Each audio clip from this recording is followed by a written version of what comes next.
You're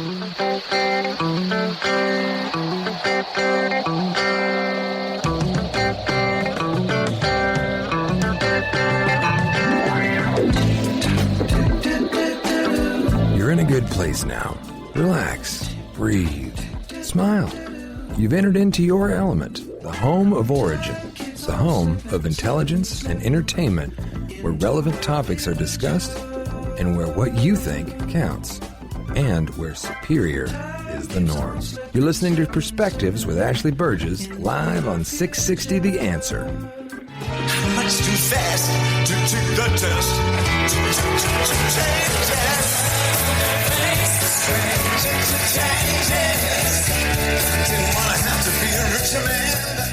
Welcome back here live to Perspectives, and I'm your host, Ashley Berges.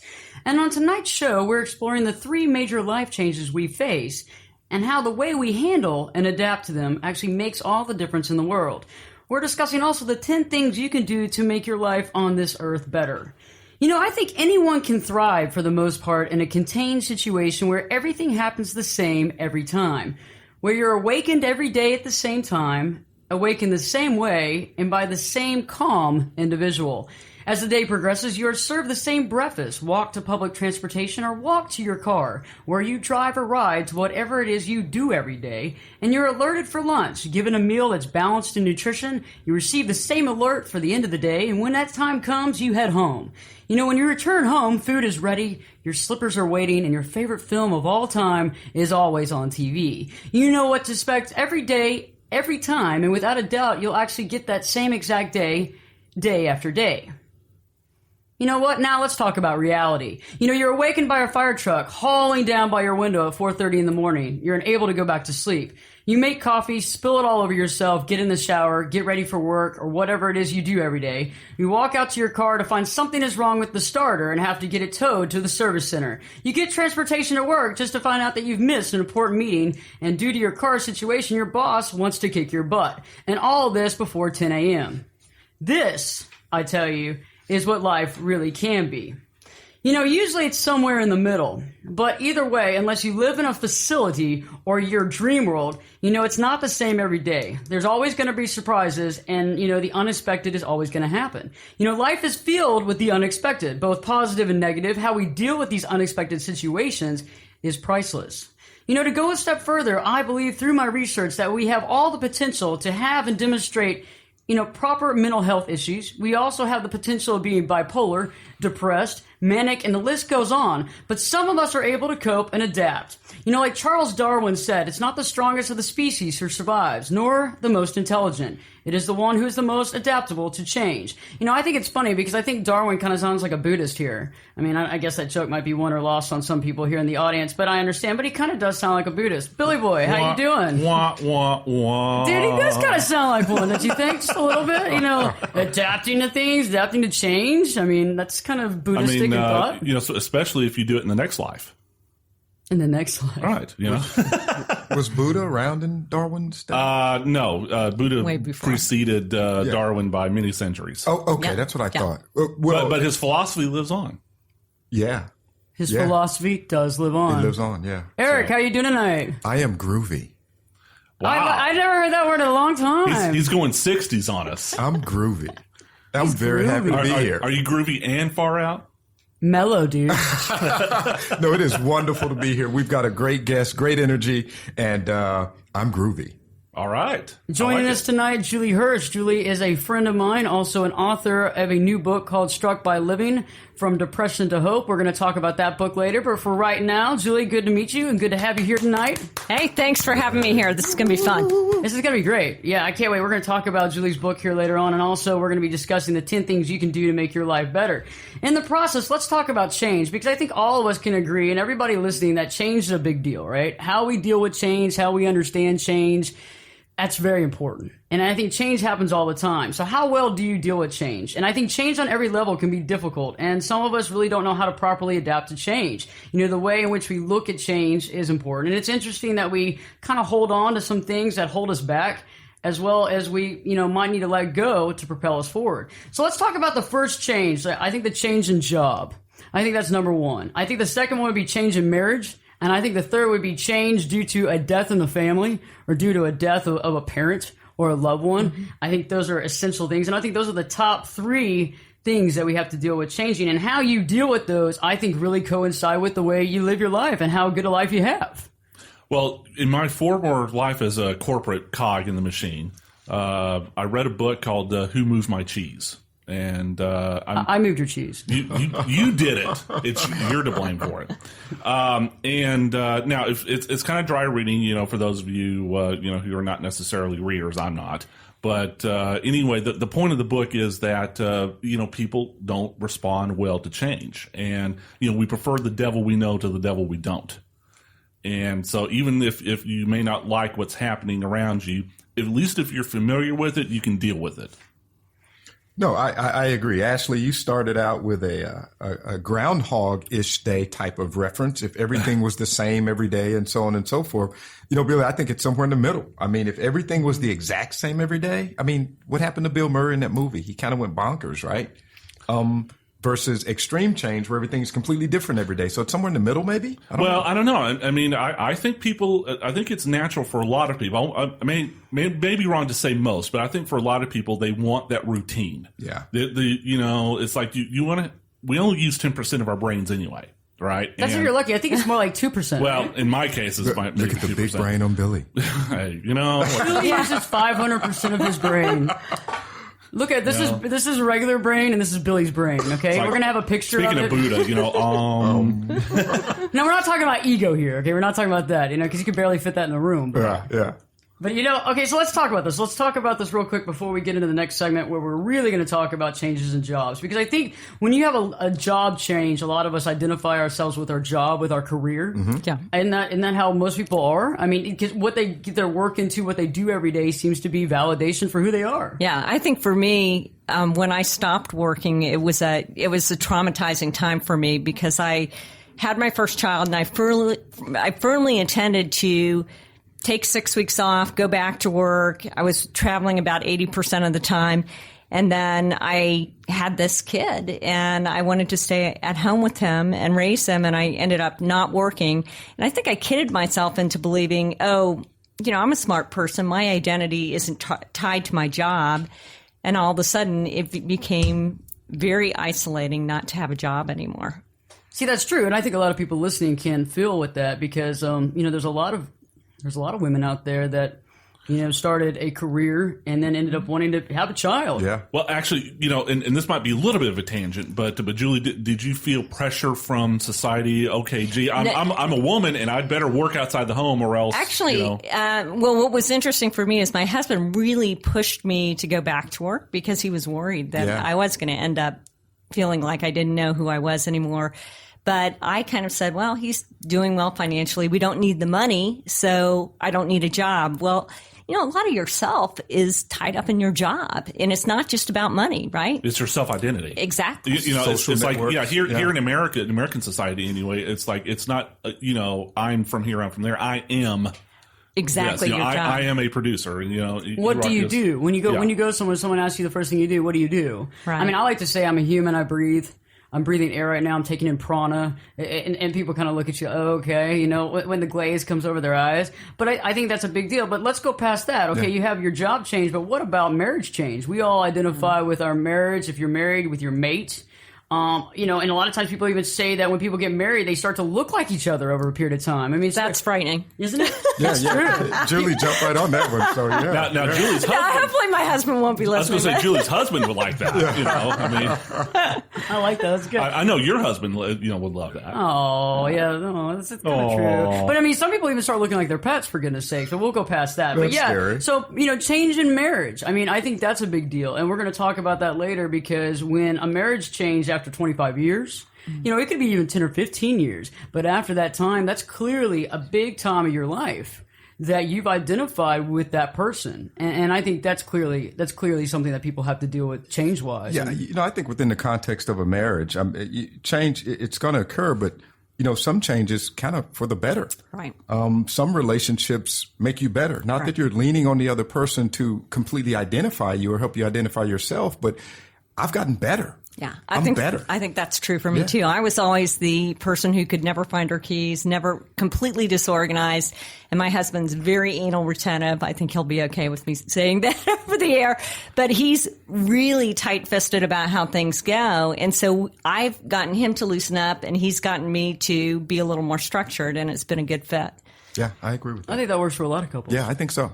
And also, lastly, the change due to a death. And I think that death in the family, whether it's a spouse, a relative, a mother, father, a child, I think that can be overwhelming. And the way that we deal and handle with that is just as interesting. And I think that's very important. So, like, if you were competing on the Family Feud, I think these would be the top 3 biggest changes that humans deal with, period, in their Survey life. Says. You got What do we have for him, Johnny? You got it.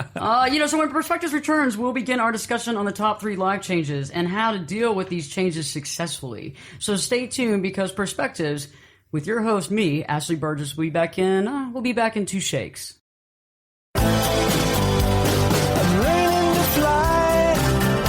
Turn it up and jump in the deep end on Perspectives with Ashley Burgess. The water's warm and there's a swim-up bar.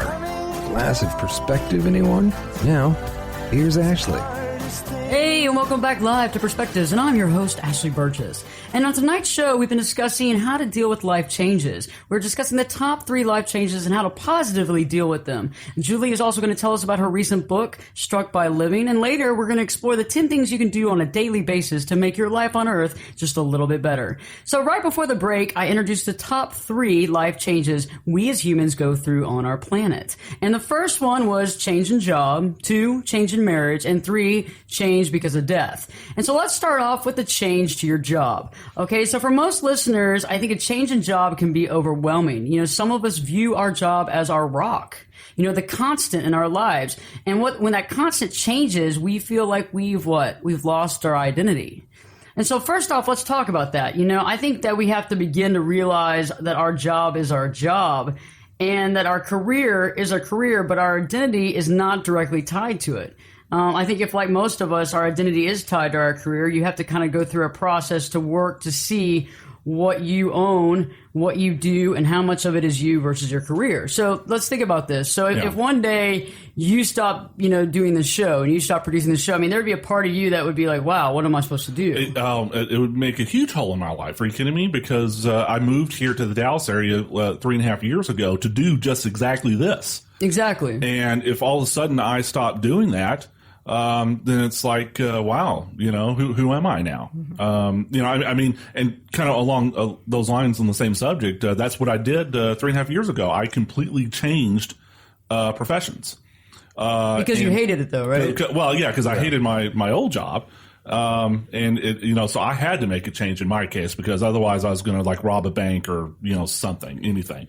Well, I think changes are different. You have change that you change because you don't like something, and that's honest change. You also have change because you have to. Yeah. Because you're fired, you're let go, or you have change because you have some sort of other reasoning, whether it's a family member or somebody needs your help that you have to stop working to take care of it. And I think when you hate something, that's one thing. You've made the decision, you move on, and I understand you moved on from there. But let's talk about the other 2 options. You get fired, you get laid off, or you have to leave because you have to take care of somebody or something. Yeah, I think Ashley bring up a good point. There's a spectrum in life. With anything, there's a spectrum, and I think there's a spectrum of change that you initiate yourself, but then other changes that you may not be ready for. And I think at the end of the day, it's about defining who you are. If you have a good self-worth, you can bounce back. Mm-hmm. If you understand that life is about change, and I am valuable, and I have an asset to offer to the collective, then it's going to hurt. Yeah, it's going to hurt because you got the human emotion involved, but you got to move on. And I think once you accept that, then you can move on. Well, I think that's a great point, Eric. Now, I've got a question for Julie, and I'm dying to ask this, Ashley. So what if the change that you're trying to make isn't healthy for you? Yeah, that's a good one. Into an unhealthy change. Yeah. I mean, it's one of those things. Maybe it seems like a good idea at the time. Yeah. Like you've got a steady job and you like it, but all of a sudden you want to be like a Broadway actor. I'm just pulling something out of the hat here. I went to law school. I'm determined to be a lawyer, and you get in it and realize that I don't want to be a lawyer. Right. Yeah. Yeah. But I think that's fine too. What I think happens with most people is really there are no wrong decisions. There's different paths. So I was just talking to a woman about this the other day because she had decided to pursue a master's degree, and her husband wanted her not to do this, and it ended up in a divorce. And she was very reticent that she probably won't have children and she wasn't going to go down that path. And I kept on saying, hey, look, it's just different choices. People can be perfectly happy not having children or having a certain job. You just have to go down the path and see where it takes you. So be responsible. Yeah. Responsible for the decisions you make. Well, and actually, I mean, Julie kind of hit upon a point that I made earlier. I think you can relate to this too. I mean, there's this societal pressure on women. You got to have it all, and somehow you're complete if you don't have it all. Oh, well, I understand that. I mean, I don't have any children. I'm doing this career thing. We're syndicated. We're working on national syndication. I think that clearly is something of substantial work. And I think that, yes, indeed, it's something that you have to either decide and weigh and figure it out, what's most important. But I think also when you're, deciding that it's all based on what you have time for. And I've had to make the choice, I would love to have a child around sometimes. I think it'd be great. But however, I just don't think I can't do it 24/7. Yeah. I don't think it's right to the child. It would be like me having like this tiny, tiny place and I have 3 large dogs in there and they can't go out or do anything. Yeah. I mean, it's not a puppy. Right. Yeah. No, it's not. I mean, and actually I can relate. I've made the same choice in my life. Yeah. I've never been married myself. Yeah. I was engaged once upon a time. That's Julie. That's a different story. I'll tell you during the break. But I've chosen not to have any children. For that a specific reason because I know myself. Right. When I have a really good friend of mine who is an artist and she's decided not to have children. And one of the reasons she decided not to was because of her creative process, and she felt like she couldn't pursue her art if she had children. And gosh, as a writer, I can completely empathize with that. Because as a mother, it is really hard to carve out time for concentrated periods. Well, yeah, because the child's supposed to come first. Yes. So let's talk about one option real quick. Okay, so let's realize when we do have change in the job, we have to realize the opportunity to make the change in your life. And I think E-Rock was talking about this earlier. Sometimes it can be the golden opportunity to do things that you've never thought of doing. Maybe to go back to school, to jump to that next level, or to believe in yourself and realize that you too can go through this. Because I think a lot of times when we see change, the first thing we see is negativity. We see this negative thing going, oh my gosh, okay, my world is falling apart. Things are happening. I have no control over this. I'm completely out of control. I don't know what to do. Instead of stepping back and seeing, okay, wait a second, where is the golden opportunity hidden within this change? And I think that happens all the time. Well, one of the adages that I used to hear coming up was once one door closes, many other doors open. And that's a real statement. And one of the things I think happens when you're level to the ground, when all of the doors seems closed and you have no options and you're in a corner, then it causes you to focus. And I think that focus is what causes the other doors to open. You look at your life differently. You look at the intensity of where you are a little bit differently. There's an increased pace to what you're attempting to do. And I think that's a real deal. That's a real dynamic that occurs. When I've been in the corner, that's when I've been at my best because I have no options. Right. Because you focus. Now, we also talked about this right before the show. We were talking about the fact that you have opportunities, and sometimes opportunities don't always look like opportunities. However, if you're really focused on what you want in life, you can actually see that door. Because normally you wouldn't even see that door as an opportunity. You wouldn't even go toward it because it doesn't make any sense. Yep. Because if you're not keeping it all clear within your mind what you want, it's just either a coincidence or it's just something else that's getting in your way and you move past it. But when that door closes, it becomes crystal clear. And we were talking about this, and you're right, Ashley, we were talking about this earlier. I try to keep myself in a constant state of preparedness, okay? A constant state of preparedness. So whatever happens, if a door closes, if an opportunity presents itself, then I've got enough confidence to be able to walk through that door or take advantage of that opportunity. And it's taken work, but I've gotten to that point from failing many times and not being prepared. And you said, you know what? I'm going to be prepared when the opportunity presents itself. You can oftentimes learn more from failure than you do successes. Yeah. Wouldn't you say, Julie? Absolutely. Yeah. I think, it's ironic. We're probably going to talk about my book a little bit later, but my book starts with a suicide attempt scene because I had gotten to a point in my life where I thought, nothing is going to change. I'm stuck, and I couldn't see the opportunity. And if I had the chance to sort of show myself back then the crystal ball of the future and all the great things that I was going to be able to do, I don't think I would have attempted suicide. But sometimes when you're stuck in that dark place, it's hard to find your way out. I agree with that. And I think also we have to look at the obvious. It depends on how you define failure. I think people are quick to define themselves as they failed. And I think that's sad because I think failure is a very interesting concept. I just think that it just didn't work a certain way. I think that failure is really just kind of the mastering of the human condition. I think that you have to try all these different things. Let's talk about if you're working and dedicated. I think if you're working and dedicated, even if something changes, even if you can't always see the forest through the trees, you got to kind of hold on to that feeling that something wonderful, if I believe or if I'm working toward it, is going to happen. Because you can't just be working towards something and be dedicated to something and not have something come about. It just doesn't work that way. I mean, if you're not working towards something or you're not dedicated, it's just the way it is. But I think sometimes also we see failure, it's all in the eyes of the beholder. If we're looking through certain glasses that are not at all rose-colored glasses, we're going to see everything as failure. We're going to see ourselves as having no value. And we're going to see this change was brought onto us with an above power that we have no power to. Well, Ashley, I know we're coming up on a break, so I'll get into this more after the break. But in my case, I can identify with that because I tend to take failure personally, and because I'm kind of a perfectionist, and it's like if somebody when I was a kid, I would go to the neighborhood, selling popcorn, right, to a fundraiser.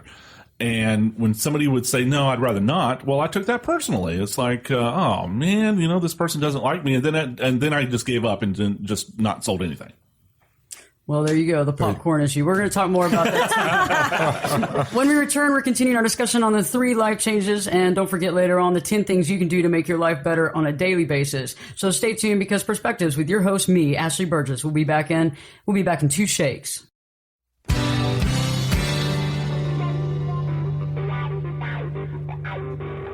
This is Jake Busey, and you're listening to Perspectives with Ashley Burgess on 660 The Answer. Welcome back. You're listening to Perspectives, and I'm your host, Ashley Burgess. On tonight's show, we're talking about how well you deal and adapt with change. We have those 3 major life changes we all face. And we all have to handle them in a certain way, but we all have to actually adapt to these changes. The way we adapt to these changes actually is how we deal with life. And we were discussing the 3 changes, and just before break, we were discussing the whole concept of the change of your work situation, the change with your job. And we've gone through a lot of the concepts about how you have to kind of find your value, be able to really focus, be able to see the forest through the trees. But also I believe there's a whole concept of being dedicated to yourself and realizing that you can find a new path, and that's going to be paramount. Because I think a lot of times changes at the beginning seem to be in negative situations, but if we really honestly look at them, open our eyes in a different way, it's not always what you see. You have to kind of perceive things. You have to have a perspective. Sometimes like the perspective we have when other people tell us their problems and they seem so easily figured out. But however, when we're dealing with our own problems, we seem like we can't even deal with it. We seem like we're so buried underneath these problems that we don't know what to do. Later on here, we're going to be talking about the new book written by Julie Hersh, Struck by Living. And that's going to be really neat because it really plays into the fact of how we have to deal with change and how change is so important and how we adapt to it is really that way. And later on in the hour, we're going to talk about the 10 top things you can do to really make your life better. So let's go back to this. We were talking about, the whole change in the job and how that can really be tough for a lot of us because we identify ourselves. But now let's go on to change with marriage. I think marriage to many is believed to be an institution. I think when the institution is when it's no longer around, we identify with questions of ourselves. We have hopelessness, depression. Depression can sink in. How we deal with these situations are really vital. I think we've all known people who've gotten divorced. We all know the couples that get separated amicably and become great friends after the process, and they're happier the divorce has happened. But I think on the flip side, we know people who have been in situations, or we have been in painful breakups and agonizing divorces and painful feelings, lots of water under the bridge. And it can seem like it lasts for eternity. And I think that divorce, dealing with a marriage or, we'll talk about loss of spouse here in the next segment. But I think when you're dealing with a change in marriage as a divorce, I think it can be overwhelming. Let's talk with Julie first. Julie, what do you think? I know that I don't think you've ever been through a divorce, right? No. Okay. No, it'll be 24 years this August. Congratulations. Good for you. Gosh, Yeah. I'm getting close to it. No, not quite, but almost half my life married as not married. So Good for you. Have you found any sort of identity? I mean, I know a lot of times, we all talk about it needs to be two wholes go into a marriage. yeah. But sometimes there's not always two holes. Sometimes it's different, but also, you have to find your own identity. How do you feel about that? I think that's very true. I wasn't married until I was 30, which I'm really glad I waited that long to do it because I was able to have my career, form my own identity. In fact, I had pretty much written off that I was never going to get married. At the time I met my husband, I had actually written it in a journal, left it on the coffee table, and he saw it on our first date. And so It's like Bridget Jones' Diary. it is. It's really funny because it was probably the best thing to get him excited to say, "Screw man, I'm never gonna get married. I'm on my own." And then he's like, "Oh, she doesn't want me." That night he runs in, "Julie, will you marry me? Will you marry me? Please marry me. I have a ring already."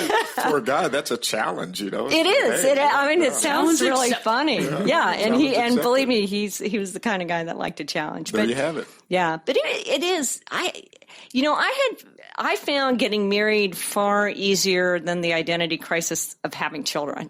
I think having children for me was a much more difficult reach. But because I think my husband and I are very compatible. We're different, but we're very compatible and complementary to each other. I understand Yeah, that. that's pretty interesting in that for me, having kids was the easy part. Really? But being married was the difficult part. Interesting. I always wanted kids, and that probably has a lot to do with my upbringing, but I love the fact of being a father more than I love the fact of being married. Interesting. My wife's probably going to get on me about that, but I've grown, and the change that has occurred in that process has been a wonderful change because at the end of the day, I've become better. I've become a better person because of that. And we talked about the spectrum of change. I can honestly say I've gotten better as a husband and even better as a father. And that's a good thing. That's a good change.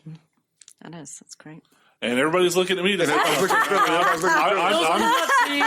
like, I've never been married. And why is it that you've never? No, I'm just kidding. Oh, she went there. She Why went is it there. that you've never been married there, Billy boy? Well, No, I mean, we know why Bill's... Well, No, okay, I'm for just anybody kidding. that's listening, you realize that in the past that Bill was actually engaged. Yes. Oh yeah, yeah. So we won't drag you through the coals on that one. Yeah, and it didn't work. But believe me, it's best I didn't get married in that situation. Yeah. I had a failed engagement too, actually, all the way to the point we had the place rented, and I was going to change this guy, and thank God I didn't marry him. It would have been a total disaster. As my grandfather used to say, you can't change grown folks. That's right. And Why is it that women always think they can change men too? I was just in a conversation about this yesterday with somebody. Actually, we could do a whole 2-hour show on that. Are you kidding me? Probably Why? because we're so messed up. Well, it's that. See, I think it's maybe it's the nurturing instinct in many some women. It's like they want to tame the beast, so to speak. Yeah. Tame the beast. Tame the white stallion. Yeah, don't tell. The brown stallion. Yeah, the brown stallion. And, I'm going to teach him how to dress. But see, that was the thing that there was a large factor in the reason why my engagement didn't work out. She wanted to shape me. It's like she saw me as like a Ken doll. She wanted to dress me and, get me to act a certain way and talk a certain way. That's and, scary. Get involved in this and that and the other. And I was dumb enough to go along with it for about 6 months, because I'm in love, That was good. I like that voice. So that's my normal voice. But fortunately I woke up, in time.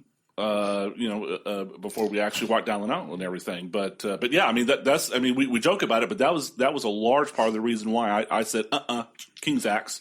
Well, I think it's great that you can be by yourself. I think there's so many people who feel like they have to have somebody else there. I see women do that all the time. They get divorced or they have a spouse that dies, and they're unable to be by themselves. I have a female family member who is exactly like that, and her life is absolutely miserable. Right, because you're not going to find the right person if you are in sort of that, mode. sense of need. You can't take baggage from one to the other. And if anybody's read my first book or my third book, you know that I spent a period of almost a year, by myself, specifically by myself, and doing the things for myself. And that's where we find your identity. So let's talk about that. Finding identity. You have to learn about yourself. Yeah. Whether you're divorced, whether you're married and wondering who you are, you got to figure out, what do you like, right? What do you dislike? What have you never tried? And you got to try new things, learn new skills, follow your passion. What adds to your happiness? Think about those things. I mean, I think that basically a lot of times we take for face value maybe what somebody else likes, and maybe a lot of times it's hard because you get married. Even if you are still married and you're listening to the show, and you and your husband or you and your wife are driving down the street or you're at the house, you understand that sometimes, it's easy in marriage to just say whatever you want to do. Whatever you think is best. And maybe sometimes resent the person for making the decision. Yeah. I saw that in my parents' marriage a lot, that my mom she wouldn't make decisions and my dad did, and she would criticize the decisions, but yet she wasn't willing to go out on her own and make her own decisions. Yeah. She wouldn't make one though. Yeah. So it's almost like it's kind of a joke. Let's make a funny of it. You have the couple, and I've been there before, where you're driving down the road. Oh, not the driving analogy. And the husband's like, well, the husband's like, where do you want to eat? Well, I don't know. Well, what kind of food do you want? I'm not sure. I don't really know. Well, what kind of restaurant do you think? I just don't know. I just don't know. And you have like this back and forth. So think about when it's a restaurant, but think about when it's something bigger than going to a restaurant. These are like big questions in life. It's not about where you want to eat. It's not about how fast you're driving. It's not about what you're doing. Are you tailgating or not tailgating? It's about you have to have your own identity. And I think that in a positive and a successful marriage, an identity that you have is yours. And you can commingle with this person. You can respect their identity, and you don't try to change them. Like Billy, like somebody trying to make you into a Ken doll. I mean, that's crazy, because she basically wanted to manipulate and control you. It wasn't love. It was control. And also that might be her definition of love, unfortunately. Maybe she came from a family where all she saw was control and manipulation, therefore she felt that way. But in order to really have love, you have to be able to look at that other person and respect them. And you have to be able to make fun of yourself. Mm-hmm. And I see Julie shaking her head over here. You have to be able to make fun of yourself. And as you guys know, Ashley, I was married before, and I lost myself in that marriage, and it was a miserable existence, and I was suffocating in the whole 9 yards. Thank goodness we made it through the process. The kids were okay, and I had another shot at it. But even through that process, I became better. Mm-hmm. And similar to what you mentioned earlier about your situation, and that opened the door and shed a light on you being able to write. It was the same thing for me. I was beginning to lose the ability to love, the ability to make fun of myself. And that was not a natural existence for me. But going through the divorce, as painful as it was, it made me better. It made me a better dad, but it also allowed me to appreciate the opportunity when it presented itself for love. That's awesome. And we're going to talk more about that. When Perspectives returns, we're tackling the one remaining biggest life change, how to deal with it. And later we're discussing the new book and the 10 things you can do on a daily basis to make your life better. So stay tuned, because Perspectives with your host, me, Ashley Berges, will be back in 2 shakes. I could lift you up. I could show you what you want to see and take you where you want to be. Get in here. Give us your perspective. We're listening. And you're listening to Perspectives with Ashley Burgess. Welcome back live to Perspectives, and I'm your host, Ashley Burgess. On tonight's show, we've been talking about how well do you deal and adapt to change. There are 3 life changes we all face, and the way that we handle and adapt to them make all the difference in the world. We've been discussing the top 3 life changes and how to positively deal with them in your day-to-day life. Don't forget, later on we'll be talking about the 10 things you can do on a daily basis to make your life on Earth better, as well as we'll be talking about the new book, Struck by Living by Julie Hersh. We've all been discussing jobs, the job changes, marriage changes. And when we were talking about marriage right before we went to break, I think a lot of people identify with their marriage and they have to find their own identity. I think also a lot of times we have to realize that a divorce or a change is not the end of the world. It might be the end of a season, but not the end of the world. And you still have life to live. You still have something to do. And so this can be a golden opportunity to make some changes. So now let's move on to death. I think death is, wow. I mean, for a lot of people, death is the biggest mystery. I think everyone can agree with me that, death seems to be a mystery. It's the unknown for many of us. I think most people listening have a theory. have a religious and spiritual definition, have a gut reaction when it comes to what happens after life. I think a lot of people listening, have a Christian stance of where this is and what heaven's about and where that goes.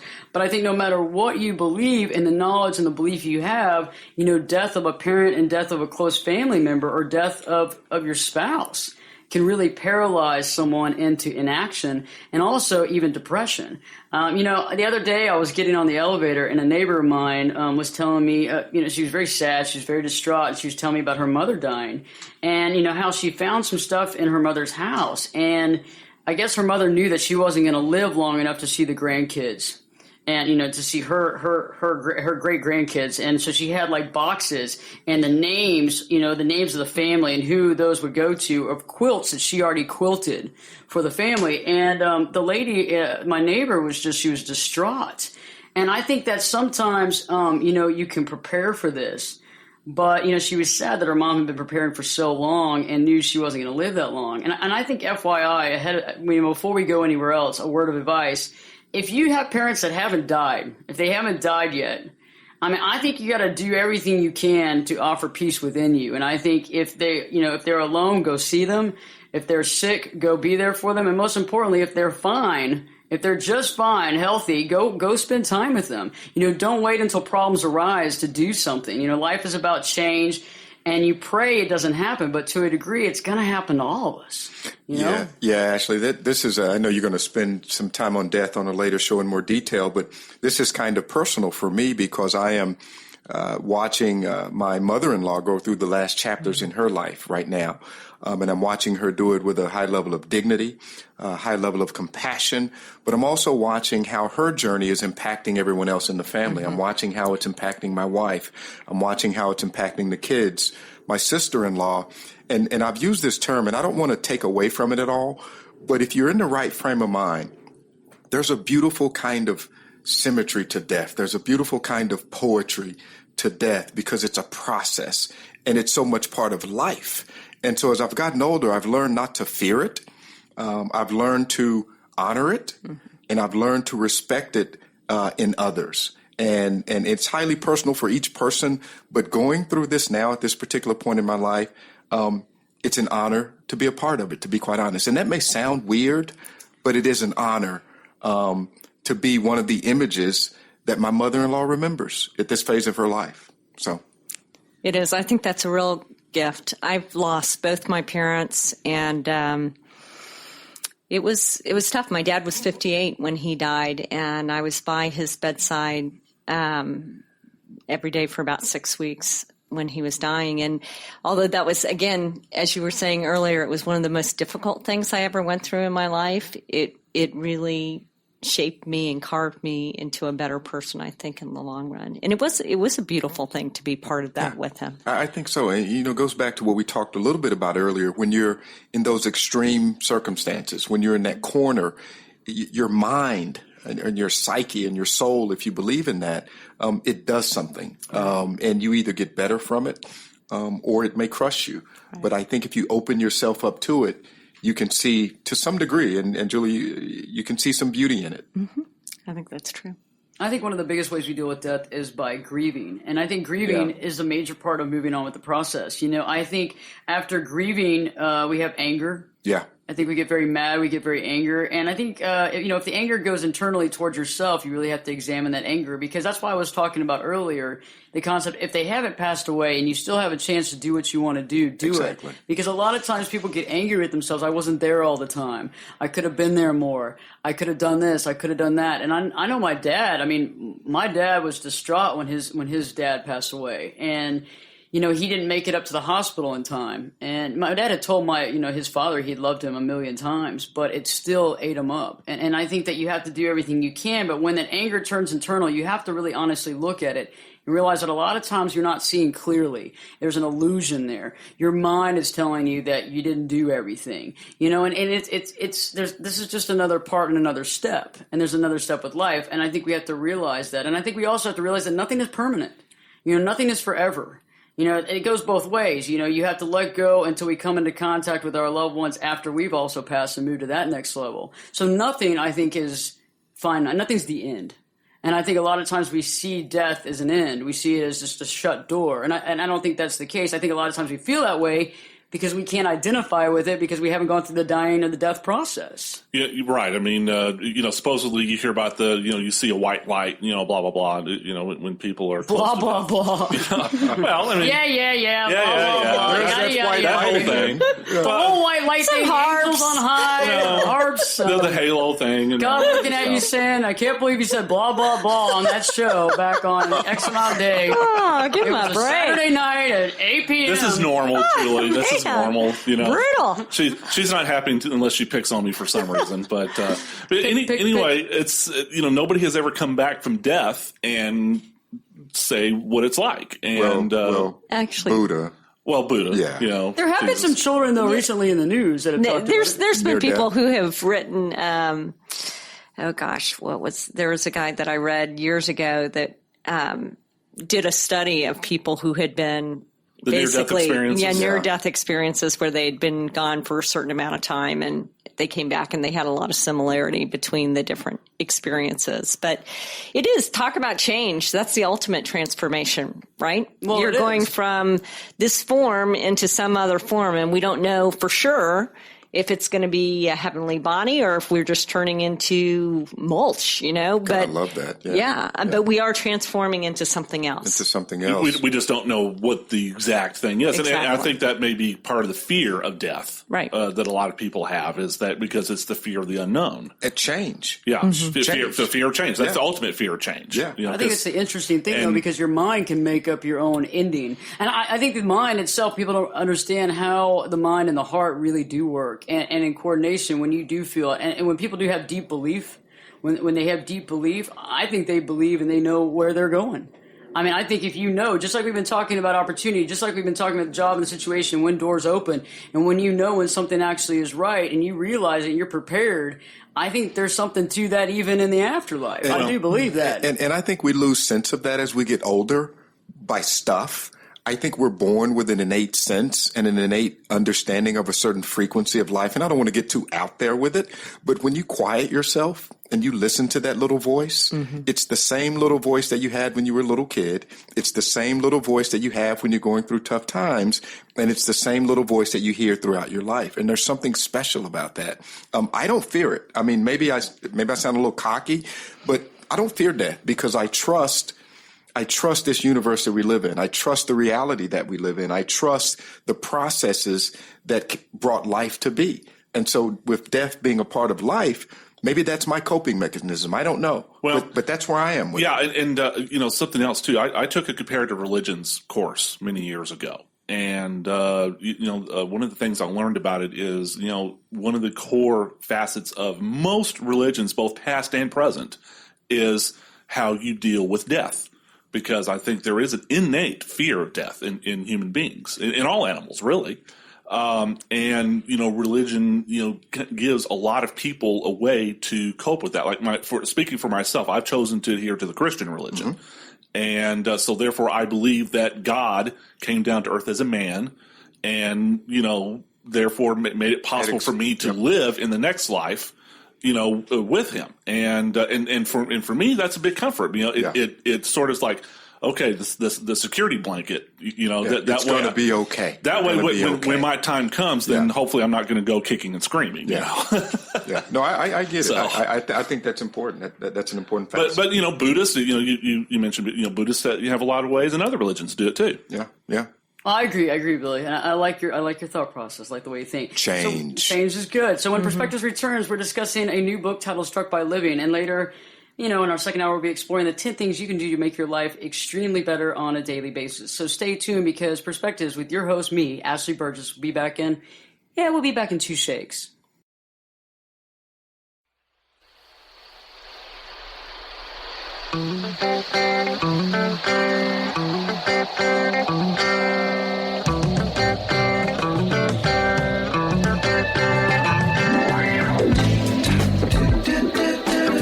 You're in a good place now. Relax, breathe, smile. You've entered into your element, the home of origin. It's the home of intelligence and entertainment, where relevant topics are discussed and where what you think counts. and where superior is the norm. You're listening to Perspectives with Ashley Berges, live on 660 The Answer. Welcome back live to Perspectives, and I'm your host, Ashley Berges. And if you're just tuning in tonight, we've been discussing how to deal and adapt to change. You know, there's three major life changes we all face as human beings, and how we handle and adapt to those changes really makes a difference in our personal world, in the way we live and how we feel and how we love and how we live. We've been discussing the top three life changes, you know, and we've been discussing them as the change in job, the change in marriage, or a change, you know, with a loved one or spouse dying.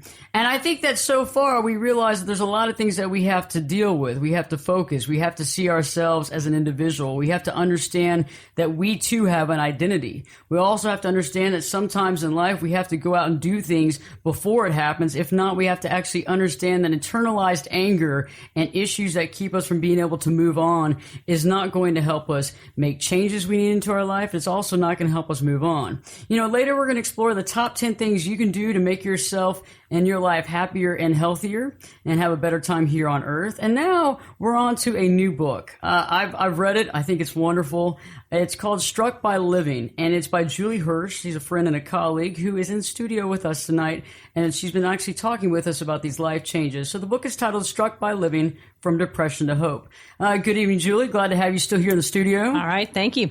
You know, so let's talk about this. Tell me actually why you wrote the book. I wrote the book because I was finding so many people that either couldn't understand depression or couldn't understand how anybody could be so depressed that they would consider suicide. So there was one group of people I wanted to reach with that. And also I wanted to reach the people who were deeply depressed and felt like they didn't have hope, and to give them sort of a lifeline out.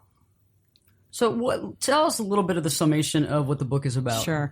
It talks about my experience with clinical depression. And in September of 2001, I was in a locked psychiatric ward waiting for my first round of electroconvulsive therapy, or ECT. Right. And I was terrified, scared out of my mind. And what was weird about it is at that time, I really thought that I was never going to get better, and I had nothing to contribute to my family. My kids were only 5 and 7. And so I attempted suicide actually 3 times over about a 9-month period. So I ended up having ECT, and the results for me were so miraculous. It was such a difference that it crystallized for me that this is really a disease. This isn't situational. This is really a disease, because really nothing in my life had changed from the time I had ECT to when I didn't. I had the same husband, the same kids, the same family, and yet I felt 180 degrees differently about things. I do think that a lot of times we don't talk about depression. I think that depression gets kind of, put under the rug, swept under the rug, you might say. And I think it's because people don't want to look like they don't have a handle on things, or they don't want to look stupid or what have you. But I think that this gives hope to people. I mean, so is that what you want people to get out of reading this book? I think hope, but also, here's the thing. There are about 38,500 people a year in the U.S. that are dying by suicide. And if you look at, if you're strange like me and read mortality tables, you'll know that that's about as many people who are dying of breast cancer every year. And so I think there are a lot of people out there that if they could figure out what depression is and get help earlier, they wouldn't be driven to the point of having suicide. So I really think with education, we could be healthier. Wow, that number, what was that number again? 38,500 was the latest, a year. I mean, I was talking with some friends about it on the track the other day, and I've, been working on this stuff for several years now, and it astounds people. It's a big number. I mean, if you think about it, how many people do you know who have died of breast cancer? Trust me, you do know people who have died by suicide, whether you know it or not. A lot of times the deaths are not discussed. They're hidden. They're covered up. But for people that are your age, you definitely know someone who has died by suicide. I think all of us do. I do. I mean, I know several. I've been in the art world, and I'm also, in entertainment, and people. I've been close to friends. I've had, friends that are, they either their sister or brother, or a mother or father. Right. And you're right. A lot of times it's only the close family or the exact close friends that ever find out what really happened. Exactly. And I've been there, and it's amazing when you wonder, and sometimes you wonder if there would be a call for help or what have you, but sometimes there's not. I mean, sometimes people are trying to hide how it is and how they feel. Well, I think one of the things that was most interesting to me when I was doing my research for my book, I ran into this guy named Thomas Joyner, who wrote a book called Why People Die by Suicide. And I guess I had always thought it was, before I was depressed, that, people are being selfish, they're taking their life because of too much pain.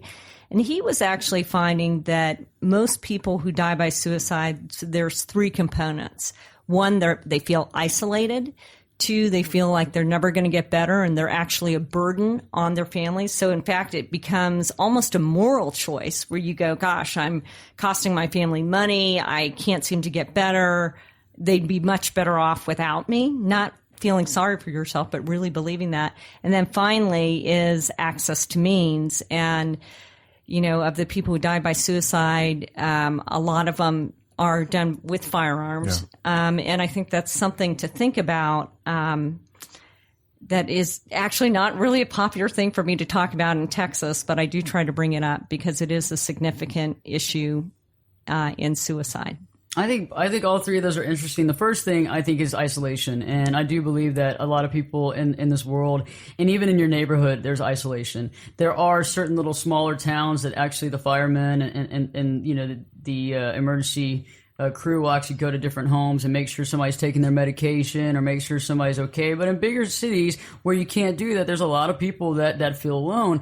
And I understand we've had several shows on this before about the concept of not being good enough. And so thinking about, how we can create a mind-made limitation in our mind, I'm not good enough, I'm not good enough. But think about if your mind has this depression, it's almost like a contamination factor where you can't get over it almost. And so you believe it hook, line, and sinker that it would be better for me, for my whole family, because they wouldn't have such a burden. And I can see that. Yeah. So how much depression and anxiety can a person get, do you think, when they aren't able to process change like we've been talking about tonight? Well, I think it all will depend on the person and their support structures. And we'll talk a little bit later, I think, about the top 10 things.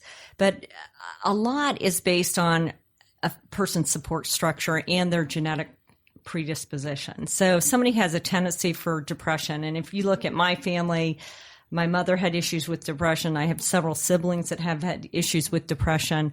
There's a genetic component to the depression in my family. So if you're aware of that, it's not a death sentence at all. It's just something you need to be aware of and act proactively about it. Just like if you had a history of heart disease in your family, you have to be more vigilant about exercise and how you eat and how you take care of yourself. I think to a degree, everybody listening has some sort of small component of depression or anxiety. I think that genetically it can you make it more to the surface. And I think that sometimes if you don't follow some of the guidelines we talk about later on, it can get out of hand. But I do think that the genetic component is direct. And I think that when you have that genetic component plus the whole, the human condition, and I think the human condition, we do have facets and capabilities of everything. I think that just kind of maximizes it. And to be aware, like you said, like Angelina Jolie, like a few weeks ago, we were talking about her and how she was, about her breast cancer, about, that being in her family. Some people might say she might have taken extreme measures, but other people might have said maybe she did this right in time. So, what is depression? When you think about this, what does depression really mean to you, Julie? I mean, how do you define it? For me, it's a extreme version of negativity. So there's a difference when I feel badly about things, which I still do, when I find myself sort of drifting into depression. And luckily, I don't have depression like I did in 2001, but when I see myself drifting towards that direction, what I hear is sort of this negative tape in my head of, doesn't really matter if you do anything, you're not any good, if you write something, who's going to read it? And just this battery of stuff that, God, I would never do to anybody else, but I just beat the crap out of myself. And I don't know why that is, but I really have made a conscious effort since going through this experience of changing my thinking and catching myself when I'm starting to do that to say, whoa, okay, how is this constructive? Where is this going to get us? Let's try to think a little bit differently. And I do think you can retrain your brain to think differently if you're aware of it and you consciously change it. I've had several shows about the concept of the broken record, and there's a broken record that I think all of us to some degree have in our head. Whether you're not good enough, whether you're not happy, whether you're never going to make anything happen. In certain cases, if you write this, nobody's ever going to read this. And I think that everybody has that to a degree, and there is a process of rewriting that broken record. And it's just like your mind is kind of like a glass of water, and it's like a fix to the table. So instead, let's say you have water and half of it's dirty water, half of it's clean in a glass. You take the glass, you rinse it out in the sink, you put water in. But with your subconscious mind, it's basically a fix to the table where you can't just, turn your head over, wash it out and come back in. You have to bombard it with positive results and with positive things and with positive statements and positive thoughts. And so you can't just eradicate that record that says I'm not good enough, I'm this, I'm that. You actually have to rewrite it. Right. Because the brain needs something to hold on to. So you got to have a place set. And so I totally understand what you're saying. And I think a lot of people listening have, to a degree, a broken record. Sometimes, though, they're at the age that they don't even realize that the record exists, but they make their decisions based on that self-limiting record. Exactly. It was funny. I went out a few weeks ago with a mother and a teenage daughter, and the mother was talking about the daughter going to this new high school and saying, it's going to be really hard. She doesn't know anybody there. And I was just thinking, oh my God, this poor kid. The kid was actually okay about going to the new high school, but the parent was just inflicting all this fear and terror on this poor kid. I felt so sorry for her. And we do tend to do that in families. I mean, we have, my mom was a little bit of a, grab your purse. She was from New York, and so she's always like, you're so carefree. People are going to take advantage of you. You got to hold your purse tight to your side. She was always so sure somebody was going to rip her off. Families are funny. Yeah. The self-limitation. So when we come back, when Perspectives returns, we'll begin our discussion on the 10 things you can do to make your life healthier and happier. We'll discuss more also intertwined with this book, and I think that we're all going to get a little more perspective on the way to make our lives better. So stay tuned, because Perspectives with your host, Ashley Berges, will be back you'll be back in 2 shakes.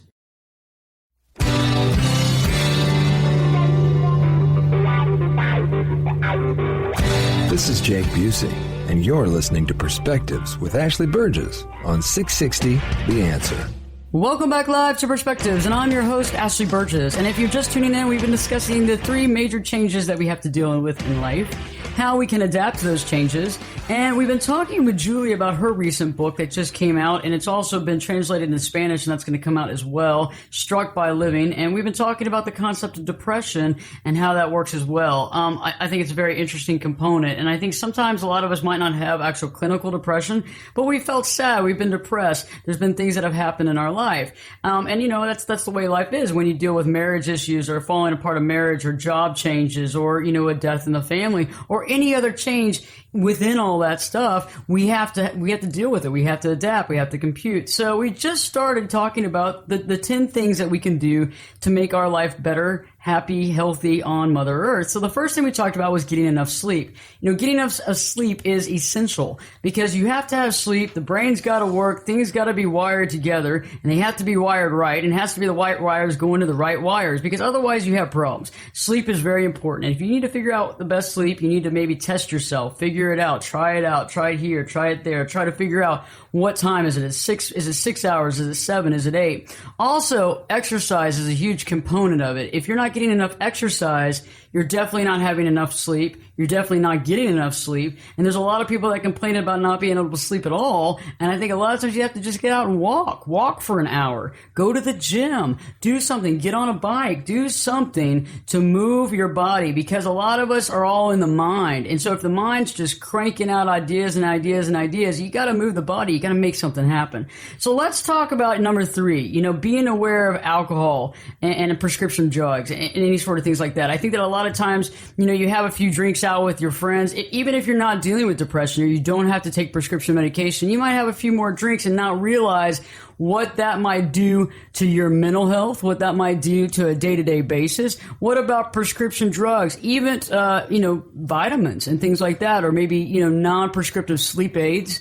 Those things are important to know how that affects our emotional, our mental health.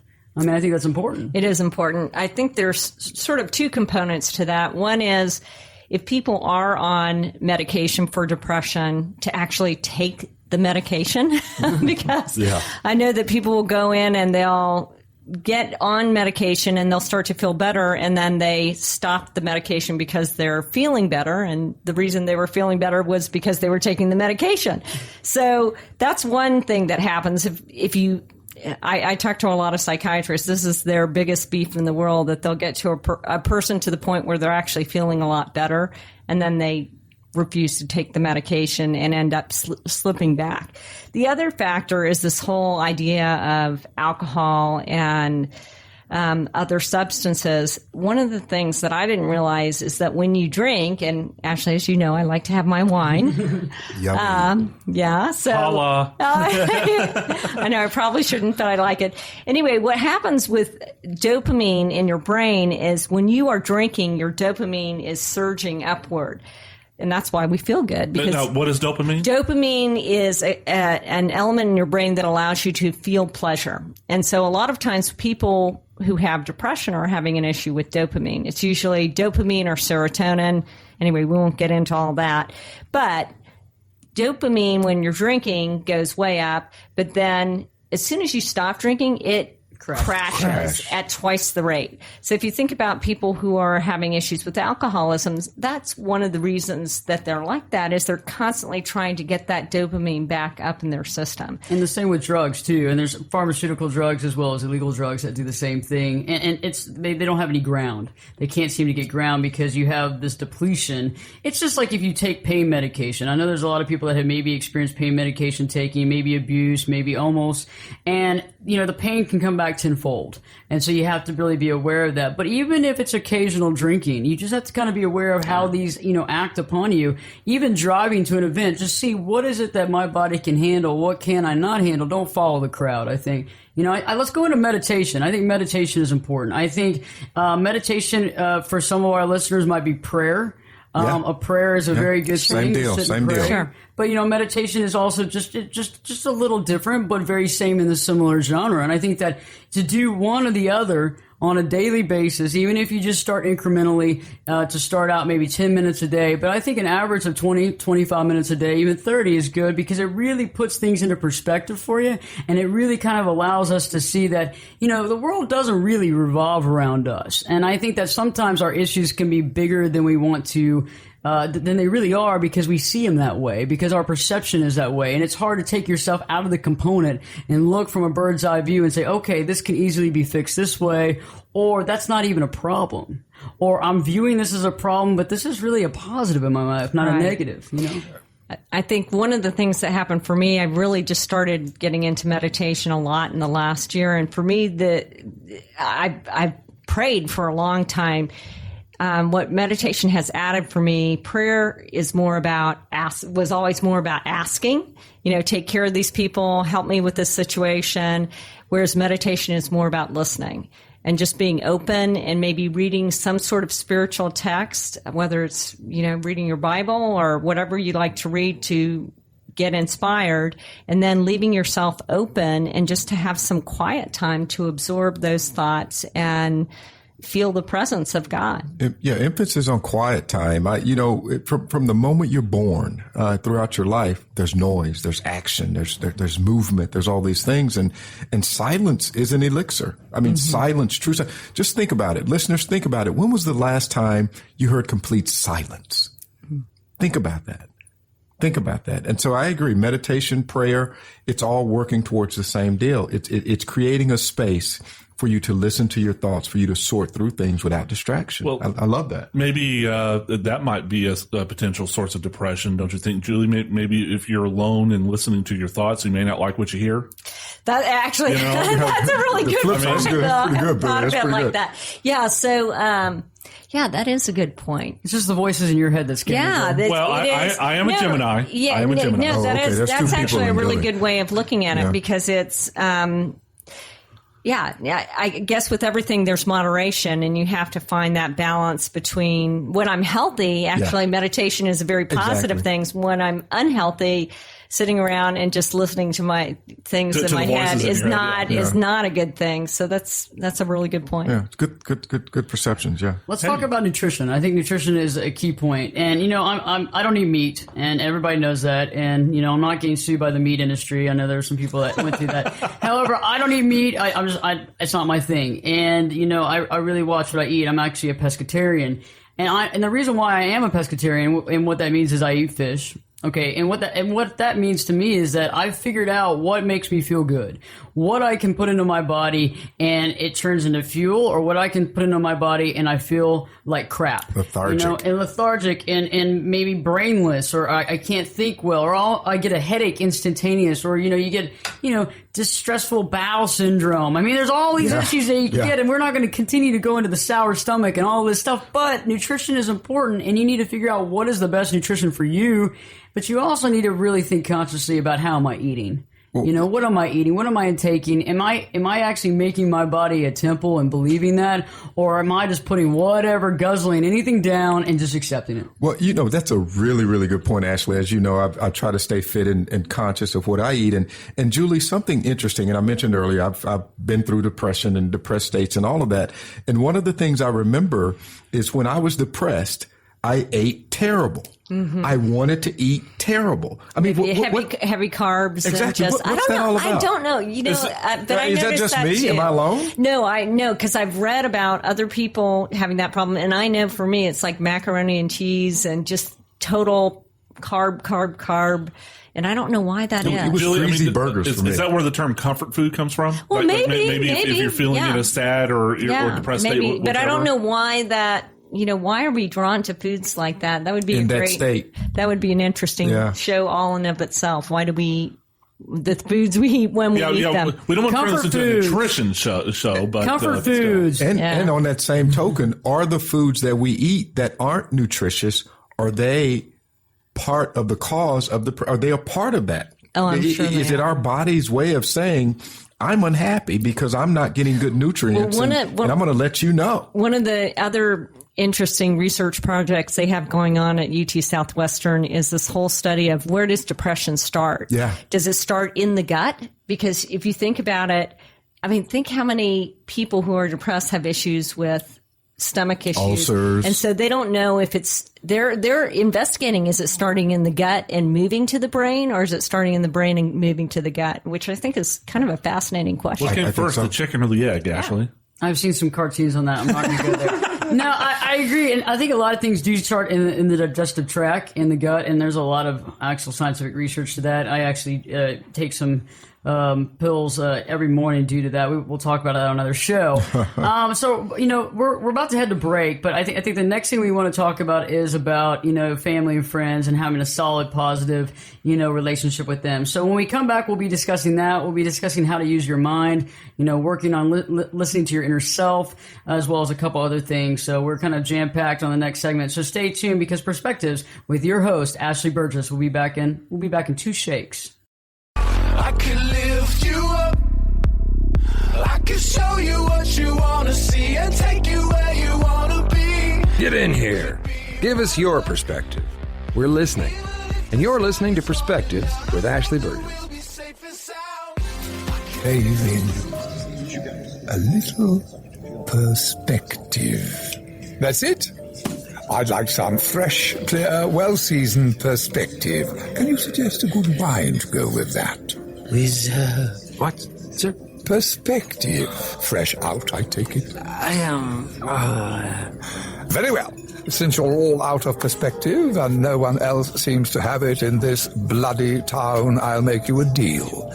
You provide the food, I'll provide the perspective, which would go nicely with the bottle of... Welcome back live to Perspectives, and I'm your host, Ashley Burgess. And if you're just tuning in tonight, we've been discussing dealing with change. We've been discussing depression. We've been discussing how to deal and adapt to what there is in our life, what is dished out to us. We just now been also talking about the 10 strategies, the 10 things you can do on a daily basis to make your life healthy, to make it happier. And I think it's very interesting. Earlier we were talking about Julie's recent book, Struck by Living, From Depression to Hope. And these also correlate as well. So if you're dealing with depression or you're not, if it's just lifestyle, if you're just dealing with being a human being, all these 10 aspects of making your life better on earth is really works for everybody. The first thing was sleep, getting enough sleep, getting adequate sleep. Second, exercise, getting the right amount of exercise. Thirdly, being aware of how alcohol or prescription drugs or vitamins or whatever it is that you're taking, how that really changes you emotionally, mentally, your physical state. It's just being aware of whatever you're taking and understand what that's doing to you and what it's doing for you. We also talked about meditation and prayer and how that's really helpful on a daily basis to put things into perspective. Sometimes that can change our perception. Our perception might be skewed due to stress or change or trying to adapt, as well as other things that come in our life. And so it can really put it all in definite clarity. We also talked about nutrition, and nutrition goes hand in hand with sleep and exercise. When you eat well and you take care of your body as a temple and you know exactly the foods that you can eat, it's amazing. Your body processes well, you make sense, you have clarity, you sleep well, you work well, you love. Okay, now let's talk about friends and family. When you have a solid group of family and a solid group of friends that can be there for you and that they're positive in nature, that really does propel your life. That really does help you. It does, both from helping you laugh about things, take things in stride. And also, if you do have issues with depression, your friends and family can be a great barometer for you to help you realize when you're going off track. That's true. Yeah, no, or the opposite. Certain families can make you depressed, but no. We'll be doing that on a full show. You open a can of worms there, bro. Hopefully, no kinfolk are listening right now. But no, you're right. I think that social network is helpful. And again, I go back to my own personal experience. It took my sister to say, "Eric, you're different. You're not the same." And that voice broke through. And for me, it was my sister-in-law. Exactly, yeah. Exactly. Let's also talk about working on listening to your inner self, your higher self. Not letting others tell you what to do. To know yourself within and what you need for yourself. Listening to your inner self makes you more what? Stable, self-assured, well-balanced. I think that speaks for itself. Well, I think that you definitely have to be in tune with what's going on inside your head, your body. So slow down once in a while and listen to yourself. Listen to what your head and your brain and your body, all that is trying to tell you. Because it's speaking loudly. And for some people that haven't been listening for a long time, it might have a really kind of meek sounding voice. But once you really catch into it and you realize and you start listening and you tune into it 1, 2, 3, 4 times, your voice is loud. It's booming. I mean, for me, you called it, your quiet voice, but for me, it's booming. I mean, it's got an amplification system right here, and I hear it now, and it's like, it's boom, and it gets me right on track, and I know what to do. But there were times when I was younger where I never listened to it. I listened to everybody else tell me what to do. Mm-hmm. No, I agree, and it's booming even louder when you cut off all the other noise around you. What's the old Depeche Mode song? Enjoy the silence. Words are powerful. Words are this and that. And yet again, E-Rock dates himself. Yeah, I date myself. I'm sorry. I'm an MTV, Depeche Mode, Metallica, early hip hop guy. Okay, all right, that's me. We have another show just on that alone. Psychoanalyze E-Rock. Fat boys. And so let's talk about also the concept of your value is not dictated by the amount of money you make or the amount of money you have. I think a lot of times we put value judgments on ourselves. And I think the whole concept of I'm not good enough is usually based on the money or the perceived success that you have attained. And I think a lot of people listening tonight, I think a lot of listeners know where I'm going with this. When you work really hard, you're trying really hard, and maybe you haven't hit the level you want to hit, that doesn't say that you're lesser than. And I know that's hard, and I know that's hard to understand, but you can't put that together because you're making a difference on a daily basis. And if you're going out there daily, you're supporting people, you're helping people, you're there for them, you're doing positive things, and you're doing what's right by people and everybody concerned. That's respectful, and you have to believe in yourself. And I think that's where we get the broken record concept a lot of times, is that we connect money or we create status with what the level of goodness I am. And it's kind of sad because we do it a lot. We do it a lot. Sure. I think it's an interesting idea to think that you're more than what you do. because we all You're define more ourselves. than the sum of your parts. Yeah, in other words. you're more than your actions. Okay. Right? So if you have a spirit or a soul, that in and of itself, just by itself, is important and worthwhile. It's good enough. It's great. It's the best thing. I mean, it's a miracle. I mean, you know, we all are miracles. We all are amazing. And like I've said over and over again, is we all have that one thing that we do that no one else can do better than we can. Every single person on this planet has something that they do that no one else can top them. You got to figure out what that is. Once you figure out that and start getting close to that, the question of if I'm good enough won't ever enter your mind. And it won't be defined on outside things like cars, houses, you know, the title you have. So last but not least, believing in yourself, right? Self-belief is first and foremost to creating a wonderful life and a happy, healthy future. So I think believing in yourself is paramount. I think it really hits above all, but I think that in order to believe in yourself and to understand where you are, you have to treat yourself with respect, but you also have to get the knowledge, the sleep, the exercise, all that meditation, that prayer, all that stuff has to come together. Because I think if you don't do that, you really don't really believe you're that great. You don't really believe in yourself because you're not taking care of yourself. Right. It is. I mean, your mind is an incredibly powerful thing, and if you can focus on something, focus on yourself, you're going to be able to accomplish incredible things. It's true. Yeah, no, I agree, Julie. You said something earlier about retraining your brain. And not everyone is born with that level of confidence, that level of assuredness. But, you know, listeners out there, it is possible to retrain your brain. It is. To be that person. There's a great analogy I saw one time was there's a guy named Daniel M. and he wrote, Change Your Brain, Change Yourself. And he talked about, if you think about a snowy slope and you think about those saucers, this may be a bad Dallas analogy because you all don't get enough. Slopes, Dallas, what yeah, you that's talking right. about? Yeah. But if you think about the little saucers, you can have indentations in the snow that you go down when you've run a run a lot of times. What you're trying to do when you're establishing new thoughts is to establish a new path. So you're taking your saucer and you're cutting a new path through the snow. I love that. That's a great analogy. So, you know, for one thing last, you know, for our listeners, believe in yourself, understand that, surround yourself with positive people, surround yourself with people that believe in you as well. So stay tuned. Next week we have an awesome show for you, another solid show that is going to be very entertaining and thrilling. So Perspectives with your host, Ashley Burgess, we'll be back in 3 shakes.